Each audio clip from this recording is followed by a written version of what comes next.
भारत हा इंधनाच्या बाबतीत इतर देशांवरती अवलंबून आहे। भारत जवळपास 85% पेक्षा जास्त तेलाची आयात करतो। मग ते रशिया, इराक, सौदी अरेबिया आणि संयुक्त अरब अमिराती व अमेरिका या देशांकडून आयात होत असते, जी की जवळपास दिवसाला 5.5 मिलियन बॅलर एवढी असते। 5.5 मिलियन बॅलर म्हणजे प्रति दिवस 55 लाख बॅलर कच्चं तेल।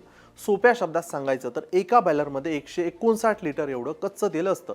असं प्रति दिवस 55 लाख बॅलर म्हणजेच जवळपास 87.5 कोटी लिटर एवढं कच्चं तेल दररोज भारत आयात करतं। त्यातील भारताच्या एकूण तेल आयातापैकी जवळपास अर्ध तेल हे होर्मुझच्या सामुद्रधुनी मार्गाने भारतामध्ये येतं। हे तेल प्रामुख्याने Iraq, Saudi Arabia, UAE, Kuwait मधून आयात आपण करतो। भारत हा जगातील तिसऱ्या क्रमांकाचा तेल वापर करणारा देश असून कच्चं तेलाच्या बाबतीत इतर देशांवरती अवलंबून आहे।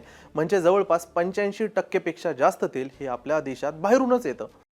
शिकूया AI ची क्रांती, चला करूया MSCIT। आजच नजीकच्या MSCIT केंद्रात आपला प्रवेश निश्चित करा।